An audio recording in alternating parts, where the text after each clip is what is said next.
Tudo começou no dia 14 de dezembro de 2018 e ao ar o primeiro vídeo de Gabriel Monteiro, intitulado Confusão na Câmara, Impeachment Rodrigo Neves. Na época, aliado do MBL, Gabriel Monteiro fazia vídeos no mesmo estilo de outro integrante do movimento, o atual deputado estadual Arthur Duval. E os vídeos funcionavam da seguinte forma: ele ia para alguma manifestação contrária ao que ele acreditava, sacava uma câmera, questionava as pessoas que ali se encontravam e assim, postando no YouTube, ele atingia milhares de visualizações. Esse era o modus operandi do MBL para atrair cada vez mais público. E assim se seguiu por vários meses. Gabriel Monteiro sustentava o seu canal com vídeos nessa mesma estética, até que no dia 29 de julho de 2020 ia ao ar o primeiro vídeo no estilo Change My Mind, que funciona da seguinte forma: ele vai para um local público, coloca uma mesa com cartaz escrito alguma opinião entre aspas provocativa, e o objetivo é achar alguém que o convencesse do contrário. Alguns exemplos de vídeos são: cota racial é racismo, não concorda? Me convença. Baile funk tem que acabar, convença-me do contrário. Felipe Neto é um idiota, convença-me do contrário. Nazismo é de esquerda, convença-me do contrário. E por fim, lockdown é um absurdo, convença-me do contrário. E nesse último vídeo, obviamente, ele defende o uso da cloroquina e hidroxicloroquina no tratamento da Covid-19. Com o intuito de atrair ainda mais pessoas para o seu canal, hoje o Gabriel Monteiro vem focando bastante no ramo do entretenimento de direita, como ele mesmo diz, postando vídeos como: feminista veio na minha casa, ela se amarrou. Feminista trouxe as amigas na minha casa, aceito a proposta que elas fizeram? Meu pai pastor descobriu que uso ervas.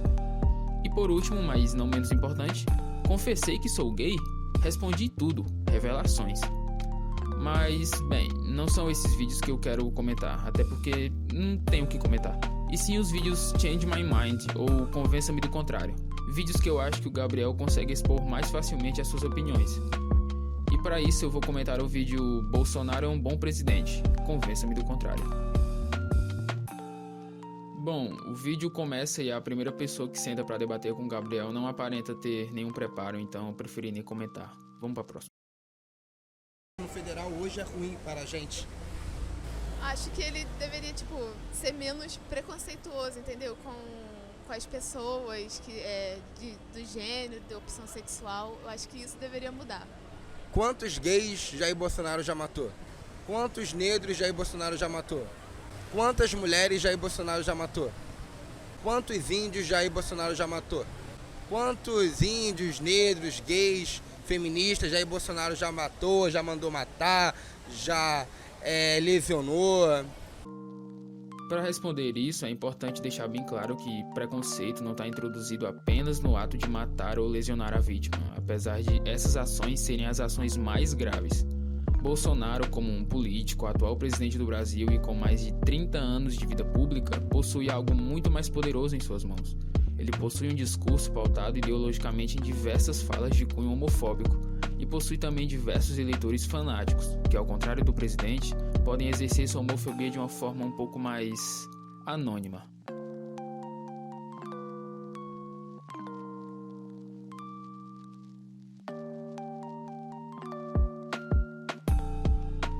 Só vi mesmo aquela entrevista que ele xinga a repórter.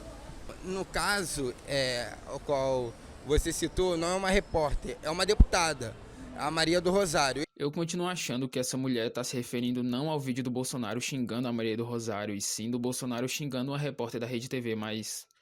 Enfim, são tantas mulheres e repórteres que o Bolsonaro xinga que eu até fico meio confuso mesmo. Ele falou que ela não merecia ser estuprada. Alguma mulher merece ser estuprada? De jeito nenhum. E ele não falou que ela não merecia ser estuprada? Antes de responder isso, eu quero deixar bem claro que eu não apoio a deputada Maria do Rosário e muito menos a sua política, mas eu acho que vale explicar a problemática da fala proferida por Bolsonaro. Quando alguma pessoa fala "eu só não te estupro porque você não merece", acaba abrindo margem para indagações de "ela não merece ser estuprada", obviamente, mas alguém merece ser estuprada? Então você está sob o risco do negócio. Se hoje você não vender, você não vai receber nada, correto? Sim, sim. E mesmo assim você quer dizer assim, correto? Mesmo você quer viver assim como? Não entendi a pergunta, onde você quer chegar? Ainda, por todos esses problemas, você quer continuar investindo, como empreendedor, né? Sim, claro. Então, esse dilema que eu não estou conseguindo entender. Você está falando que o Paulo Guedes está tirando, né? O Jair Bolsonaro está tirando direitos trabalhistas dos trabalhadores, mas você mesmo não tem os direitos trabalhistas. Você quer empreender. Mas razoabilidade é essa? Total, porque Você quer CLT? Não, olha Quer só. 13º? Não, eu Quer folgar no domingo? Eu vou ter Quer funcionário. salário mínimo? Não quer, né? Quer Não, olha empreender. só. Mas tá Também. criticando o Paulo Guedes que é dando mais liberdade econômica para as pessoas. Você está confundindo. Não Eu estou confundindo? muito, porque eu não estou criticando CLT com os outros.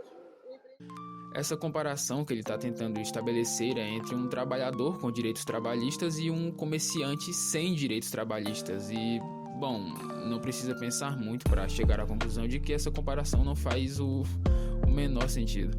Para uma pessoa começar a empreender e se tornar um comerciante, ela precisa ter o mínimo de segurança financeira possível. Segurança essa que a maior parte da população brasileira não possui, já que a gente está falando de um país em que a renda média de mais da metade das pessoas é inferior a um salário mínimo. Sem contar todo o apoio que o governo dá para pequenas e médias empresas se manterem. Então é meio óbvio que se ele teve, entre aspas, o privilégio de conseguir investir, é óbvio que ele prefere ser um comerciante. Vale ressaltar que o Gabriel Monteiro cortou o vídeo bem na hora da resposta da pessoa, então a gente nunca vai saber o que ele respondeu. Qual é a inflação brasileira hoje? Está em quantos por cento? Está em quantos por cento o número de juros? Está em quantos por cento dos juros brasileiros? Qual é a pontuação do Ibovespa? Você pode me dizer esses dados? Então, a inflação brasileira está em melhor número na história dela. Como o Brasil se trata de um país em desenvolvimento, economistas nos mostram que a taxa ideal de inflação para o nosso país é entre 3% e 4%. O vídeo do Gabriel Monteiro foi postado em dezembro de 2019 e fechamos aquele ano com a taxa de inflação de 4,31%, taxa acima da meta do governo, que era de 4,25%. E maior ainda da taxa do ano de 2018, que fechou em 3,75%. Então é um erro afirmar que ela estava no melhor número da história. Juros no Brasil, 5%. Ibovespa bateu mais de 100 mil pontos. Os juros que ele está se referindo é o da taxa Selic. E de fato, nessa época ele estava em 5%. Mas isso não necessariamente está correlacionado com a subida na nossa economia. Os cortes na taxa Selic efetuados em 2019 significaram uma estagnação econômica, o que não é ruim. Mas também não podemos dizer que é ótimo, como ele acha que é. Os cortes efetuados nessa taxa fizeram com que os investidores conservadores fossem afastados para buscar novos meios de investimento na bolsa de valores ou, quem sabe, em outros investimentos de alto risco. E foi por isso que fechamos aquele ano com uma boa pontuação no Ibovespa. O governo beneficiou alguns tipos de investidores em detrimento de outros. Mas muita gente que defende o Bolsonaro gosta muito de usar dados para confrontar a pessoa como se ela fosse menos inteligente, sendo que parece que não tem a própria vivência. Desculpa, mas a sua vivência não reflete um macro do Brasil. A gente tem que pegar o macro. O Bolsonaro não é o seu babá. Desculpa, mas os negros estão morrendo menos. E são números, sim, são números oficiais. Eu, sinceramente, não sei de onde ele tirou esse dado de que negros estão morrendo menos, até porque a última pesquisa oficial feita pelo Instituto de Pesquisa Econômica Aplicada e pelo Fórum Brasileiro de Segurança Pública é do período de 2007 a 2017 e foi divulgada no Atlas da Violência de 2019, que nos mostra que 75,5% das vítimas de homicídio no Brasil são negras e aumentou em 33,1% em apenas uma década. Eu gostaria que o Gabriel tivesse nos mostrado a fonte dessa informação dele, que segundo ele mesmo é um número oficial, porque eu particularmente procurei e não achei. Mas pensa comigo, não é porque grande parte da polícia é racista e tipo... A grande parte da polícia é racista. Qual a porcentagem, mais ou menos? Ai, meu cacete. Bom, obviamente não existe uma pesquisa que nos mostre a porcentagem da polícia que é racista. E obviamente não podemos saber se é a maioria ou não. Mas se tiver que responder isso em dados, eu posso citar uma pesquisa realizada pelo Grupo de Estudos sobre a Violência e a Administração de Conflitos e a Faculdade Federal de São Carlos, que nos mostra que, entre os anos de 2009 a 2011, 939 casos de ações policiais foram analisados, e o resultado aponta que 61% das vítimas de morte por policiais eram negras. No âmbito das prisões em flagrante, também é mostrado que cerca de 2,5 negros são presos para cada pessoa branca. O link do vídeo analisado tá na descrição, juntamente com a fonte de todos os dados que eu citei no vídeo. E obrigado por assistir até aqui. É isso. Tchau.